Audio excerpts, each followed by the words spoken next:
Hello my dear students, देखिए बेटा आज मैं आप लोगों को organic chemistry, haloalkane, haloarene, alcohol, phenol, ether, ठीक है, जो आपके इस टर्म में आ रहे हैं हाफ ईयरली के अंदर जो भी इंपॉर्टेंट रीजनिंग क्वेश्चंस हैं, मोस्ट इंपॉर्टेंट रीजनिंग क्वेश्चंस सारे एक ही शॉट में कराऊंगा। ध्यान से वीडियो को देखिएगा और फालतू कोई भी क्वेश्चन नहीं कराऊंगा, जो क्वेश्चंस आते हैं वही कराऊंगा। ठीक है, क्वेश्चंस तो बहुत सारे हैं रीजनिंग जो बोलूंगा, लेकिन वही क्वेश्चंस को आप करके जाइएगा। आई एम डैम श्योर कि वो क्वेश्चंस आपके हाफ ईयरली चैप्टर 1 चैप्टर 2 से आएंगे। ठीक है, और चैप्टर 3 के अगर आपको पूछने हैं तो मैं आपको बता दूंगा, करवाऊंगा नहीं, लेकिन याद रखिएगा। चलिए स्टार्ट करते हैं।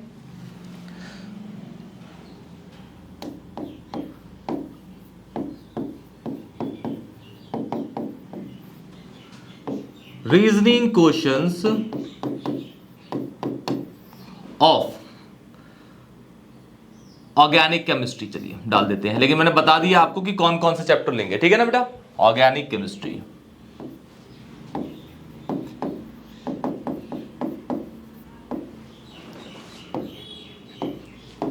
पहले हम बात करते हैं हेलोअल्केन एंड हेलोअरीन्स की, हेलोअल्केन्स एंड हेलोअरीन्स की। हेलोअल्केन्स एंड हेलोअरीन्स।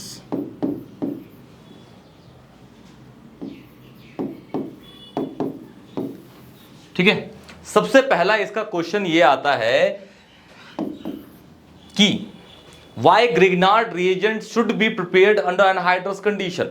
ग्रिग्नार्ड रिएजेंट को हम हमेशा जो बनाते हैं वो हमेशा हम एनहाइड्रस कंडीशन में ही क्यों बनाते हैं? क्योंकि आपने देखा होगा एल्काइल हैलाइड के साथ हम Mg के साथ ड्राई ईथर डालते हैं, मतलब एनहाइड्रस कंडीशन है, तो तभी वो हमारा क्या बनता है? ग्रिग्नार्ड। अदरवाइज वो ग्रिग्नार्ड नहीं बनेगा तो क्या बनेगा? वही क्वेश्चन है, Y Gr for Grignard reagent should be prepared under anhydrous condition. Anhydrous conditions. Why? ठीक है, तो इसका प्यारा सा रीजन है, बहुत ही सुंदर सा प्यारा सा रीजन ये है बेटा कि जैसे ही आप, ठीक है, ग्रिग्नार्ड बनाने के टाइम में एनहाइड्रस कंडीशन हटा देंगे, एनहाइड्रस हटा देंगे तो हाइड्रस आ जाएगी, मतलब ड्राई कंडीशन हटाएंगे तो ऑब्वियसली मॉइस्चर या फिर वाटर के ट्रेसेस आएंगे। ठीक है, तो हमारा जो ग्रिग्नार्ड है वो बनेगा ही नहीं, वो डायरेक्ट एल्केन बन जाए। कैसे? देखिए, सपोज मैं कहता हूं कि भाई मेरे पास है CH3Cl, इसको मैंने Mg के साथ अटैक कराया, ड्राई ईथर नहीं डाला। ठीक है, तो सपोज कहते हैं कि Mg जो है वो इन दोनों के बीच में जाकर अटैक कर गया, वो बन गया CH3 Mg और Cl। आप दोनों को, आप सबको पता है कि ये जो अगर ग्रिग्नार्ड बना है बहुत ही कम समय के लिए, क्योंकि हमने यहाँ पे एनहाइड्रस कंडीशन को यूज नहीं करा। इसको आयनाइज करोगे तो मेटल जो है वो Mg पॉजिटिव लेगा और ये होता है आपका नेगेटिव चार्ज, ये होता है आपका नेगेटिव चार्ज। ठीक है, ये आपका हो जाएगा नेगेटिव। अब इसके अंदर हम डालते हैं H2O के साथ H+। इसका काम है कैटलिस्ट बस, और कुछ भी नहीं है। H+ is for catalyst, catalytic property show करेगा। अब वाटर के अंदर आपको पता है एक H+ होता है, एक OH नेगेटिव होता है। अब CH3 पे चार्ज है नेगेटिव, अब बताइए पॉजिटिव अटैक करेगा कि नेगेटिव अटैक करेगा? ये पॉजिटिव जाके अटैक कर जाता है। तो जैसे ही आप ग्रिग्नार्ड रिएजेंट को एनहाइड्रस कंडीशन में नहीं बनाते तो वो ग्रिग्नार्ड ना रह के CH3 नेगेटिव H पॉजिटिव क्या बन जाएगा? CH4 एल्केन बना देता है बेटा। ठीक है, इसीलिए हम ग्रिग्नार्ड रिएजेंट को बनाते हैं किसमें? एनहाइड्रस कंडीशन में। अगर हाइड्रस आया तो वो ग्रिग्नार्ड ना रह के किसमें? एल्केन में चेंज हो जाएगा। क्लियर? और ये जो है आपका Mg के साथ Cl लगा हुआ है और Cl पे है आपका पॉजिटिव, इस पर अटैक करेगा OH, ये तो आपका वेस्ट प्रोडक्ट है। क्लियर? एल्कीन। ठीक है, याद रखिएगा, बहुत ही इंपॉर्टेंट क्वेश्चन है ये। क्लियर बेटा? अच्छा, दूसरा एक क्वेश्चन आता है इसमें। पहला क्वेश्चन तो ये है, ध्यान से याद रखिएगा। ठीक है ना, स्टेटमेंट्स देख लीजिए कैसे आपको लिखना है, ऐसा लिखिएगा कि नंबर कोई काट ना सके आपके। ठीक है ना, क्वेश्चन ये है, why हेलोअल्केन्स are almost insoluble in water. Why? Water. ठीक है, तो उसके पीछे रीजन ये होता है, ध्यान से क्वेश्चंस को नोट करते चलिएगा। ठीक है ना, उसके पीछे रीजन ये है कि सपोज मैं कहता हूं कि भाई एक बीकर है मेरे पास, इसके अंदर मैंने डाल दिया CH3Cl, इस पे चार्ज होगा नेगेटिव, इस पे होगा पॉजिटिव, ठीक है। साथ में मिला रहा हूं मैं पानी, और पानी किसके साथ होगा, पानी के साथ होगा बस, ठीक है, अलग अलग बीकर में। इसमें एक और CH3Cl ले लेते हैं, ये नेगेटिव ये पॉजिटिव, ठीक है, ओके।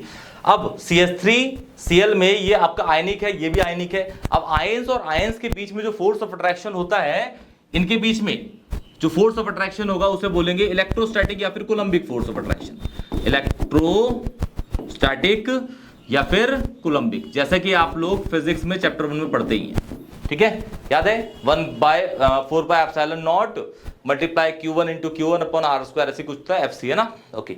और वाटर के बीच में होता है H बॉन्ड की फोर्स। लेकिन जब आप दोनों को मिलाते हैं, इसको इसमें और इसको इसमें मिलाते हैं, तो आपका CH3Cl और वाटर के मॉलिक्यूल, इन दोनों के मॉलिक्यूल के बीच में जो new force of attraction generate होता है, वो इस फोर्स से और इस फोर्स से क्या होता है, वीकर होता है। इसीलिए पानी को हेलो अल्केन में जब डालेंगे तो वो इनसॉल्युबल होता है। क्लियर बेटा, इस तरीके से ही आप इसको लिखिएगा, गूगल पे टाइप करिएगा, अच्छे से आंसर मिलेगा आपको, और जो बोला है वही होगा। क्लियर बेटा, ध्यान से कोई पूछे तो यही रीजन है इसका। Clear, okay good. अब एक और क्वेश्चन आता है इसका इसके पीछे क्वेश्चन ये है कि अगर हम न्यूक्लियोफिलिक सब्स्टिट्यूशन रिएक्शन की बात करें तो Y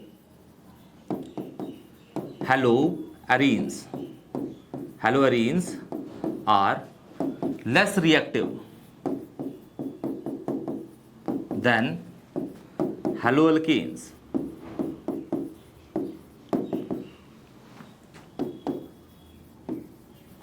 towards the nucleophilic substitution, ये दिस इज न्यूक्लियोफिलिक, ठीक है, सब्स्टिट्यूशन रिएक्शन, जिसको हम SN रिएक्शंस कहते हैं। SN1 SN2 की बात नहीं कर रहा, वो तो ऑर्डर्स हैं, ठीक है ना। SN न्यूक्लियोफिलिक सब्स्टिट्यूशन रिएक्शन, ठीक है, ऐसा क्यों है तो उसके पीछे ध्यान देखिए। ये आपको पता है हेलोअरीन्स आर, बोल देते हैं चलो क्लोरोबेंजीन है, इसको बोल देते हैं हेलोअल्कीन्स, ये 1 क्लोरोइथेन है, ठीक है। चलिए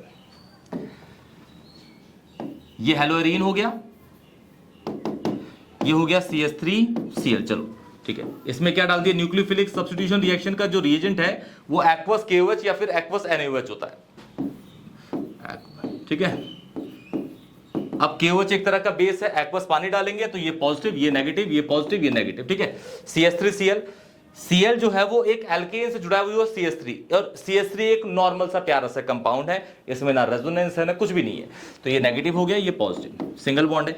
लेकिन इसमें ऐसा नहीं होता, Cl के साथ एक एरोमेटिक रिंग अटैच है जिसमें रेजोनेंस होता है। इसी रेजोनेंस की वजह से यहां पे इस कार्बन और Cl के बीच में डबल बॉन्ड कैरेक्टर, एक तो था ही रेजोनेंस की वजह से डबल बॉन्ड कैरेक्टर आता है, तो यहां पे क्या आता है, partial double bond character due to resonance, किसकी वजह से, ड्यू टू रेजोनेंस, ठीक है, ड्यू टू रेजोनेंस। अब यहां पे तो डबल बॉन्ड कैरेक्टर है, यहां पे सिंगल बॉन्ड है, तो कौन जल्दी टूटेगा, ये जल्दी टूटेगा और अपने न्यूक्लियोफाइल को चेंज कर देगा, मतलब Cl की जगह OH आ जाएगा और OH की जगह पे Cl जाएगा, तो Cl की जगह ये OH लगा दीजिए, तो ये बन जाएगा CH3OH प्लस K के साथ Cl। लेकिन इसमें ये रिएक्शन स्लो होगी, ऐसा नहीं है कि नहीं होगी, स्लो होगी, क्योंकि दो बॉन्ड को तोड़ने में बहुत ज्यादा समय लगेगा एज कंपेयर टू एक बॉन्ड को तोड़ने में, क्योंकि इसमें है रेजोनेंस। क्या है, रेजोनेंस। तो ये आपको टर्म यूज करना है, partial double bond character due to resonance, partial double bond character due to resonance. तो यहां बन जाएगा आपका ये फिनॉल और ये क्या निकल गया आपका KCl, ठीक है। ये फास्ट होगी, ये स्लो होगी, रीजन बिहाइंड इट, इसमें नो रेजोनेंस, इसमें रेजोनेंस ही नहीं है, नो रेजोनेंस, ठीक है, रिएक्शन नहीं, रेजोनेंस। क्लियर है, ध्यान से इन क्वेश्चंस को करके जाइएगा बेटा, इंपॉर्टेंट क्वेश्चंस हैं ये, पक्का, ओके। चलिए ये एक इंपॉर्टेंट क्वेश्चन है। अच्छा, इसमें ना एक मेल्टिंग पॉइंट का भी क्वेश्चन आता है, ठीक है, मैं आपको कराता हूं। क्वेश्चन है, arrange the following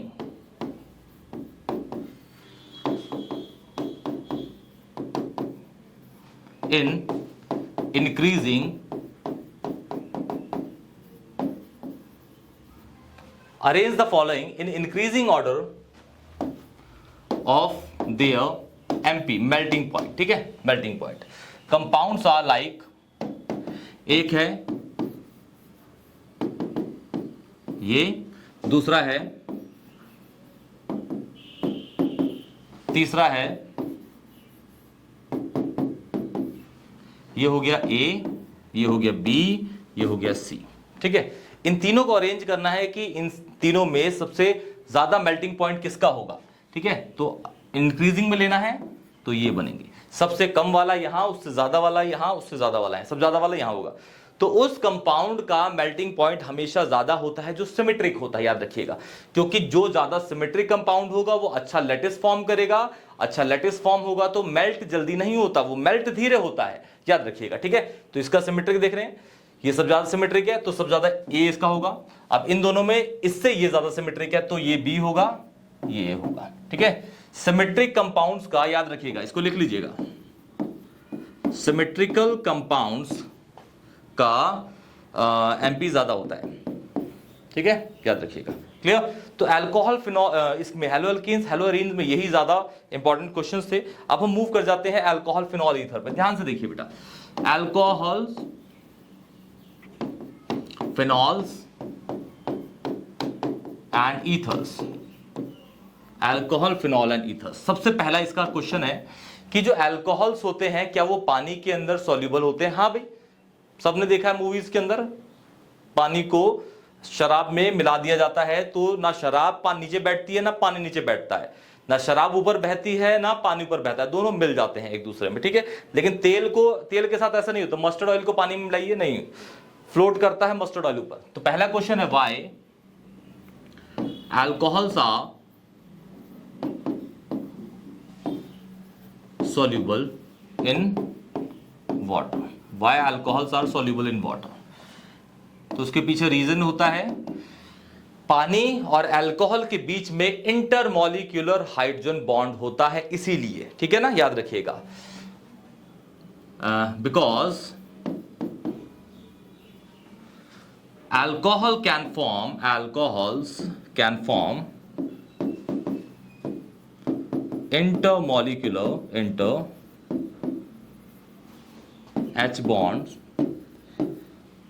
intermolecular H bonds with molecules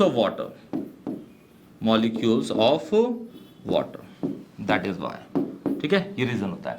दूसरा क्वेश्चन ये आता है इसमें कि आपके पास कंपाउंड है, which one is more volatile and why? Which one is more volatile and why? पहला है, दोनों में फिनॉल बना देते हैं, ये और लिखा हुआ है, और इसके यहां पे NO2 लगाते हैं, इसका मतलब है 2 नाइट्रोफिनॉल या फिर ऑर्थो नाइट्रोफिनॉल, ये है, यहां लगा देते हैं पी नाइट्रोफिनॉल या फिर 4 नाइट्रोफिनॉल, विच वन इज। ठीक है, तो याद रखिएगा ऑर्थो नाइट्रोफिनॉल या 2 नाइट्रोफिनॉल में अगल बगल में ही ये OH है और NO2 है, और OH और NO2 जो होते हैं वो इंट्रामोलिकुलर H बॉन्ड शो करते हैं। कौन सा? इंट्रामोलिकुलर, वर्ड याद रखिएगा, इंपॉर्टेंट है। इसके बीच में इंटर नहीं है, intra molecular H bond, intramolecular H bond होगा। ठीक है, इसमें ये पास तो है नहीं, ठीक है, दूर दूर है, मतलब इसका मॉलिक्यूल जो है दूसरे वाटर के मॉलिक्यूल के साथ H बॉन्ड बनाएगा, तो ये होगा आपका इंटरमोलिकुलर H बॉन्ड। ठीक है, इंटरमोलिकुलर। अब इंट्रा और इंटर में विच वन फॉर्म्स स्ट्रॉन्गर? दोनों में से जो है ये स्ट्रॉन्गर होता है, ठीक है, वो वीकर। दोनों के दोनों हाइड्रोजन बॉन्ड है, लेकिन हाइड्रोजन बॉन्ड भी दो तरीके के होते हैं। एक होता है एक ही मॉलिक्यूल के बीच में जब हो जाए तो उसे बोलते हैं इंटर, जो वीकर होता है, और मॉलिक्यूल एक दूसरे अलग मॉलिक्यूल के साथ करता है, जैसे ये अलग है और वाटर का मॉलिक्यूल अलग है, तो हो जाएगा इंटर, ये स्ट्रॉन्गर है। तो मोर वॉलेटाइल कौन सा है? ये मोर वॉलेटाइल, लेस वॉलेटाइल। जैसे फोर्स ऑफ अट्रैक्शन कम है, ऑब्वियसली वो जल्दी इवेपोरेट हो जाएगा। क्लियर बेटा, ये इंपॉर्टेंट क्वेश्चन है। चलिए एक क्वेश्चन आता है फिनॉल्स के ऊपर, ठीक है, which one is more acidic? Which one, question है which one is more acidic and why?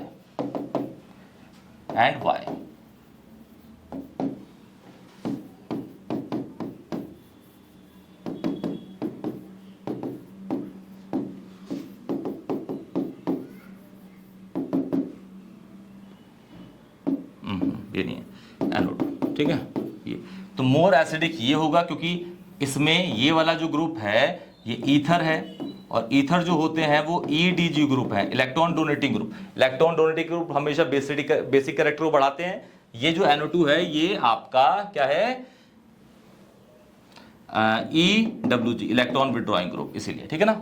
Electron withdrawing group electron withdraw करते हैं और वहां पे चार्ज क्रिएट कर देते हैं पॉजिटिव वाला, पॉजिटिव रेजोनेंस जो होता है वो गड़बड़ा जाता है, ठीक है। ओके, तो ये क्वेश्चन है इंपॉर्टेंट, ठीक है, क्लियर बेटा। तो ये आपके अल्कोहल, फिनॉल, ईथर के इंपॉर्टेंट क्वेश्चंस है। कोई भी डाउट होगा तो प्लीज कमेंट सेक्शन में जरूर बताइएगा। वीडियो अगर अच्छी लगी दोस्तों को शेयर करिएगा, चैनल को जरूर सब्सक्राइब करिएगा। तब तक के लिए टेक केयर बेटा।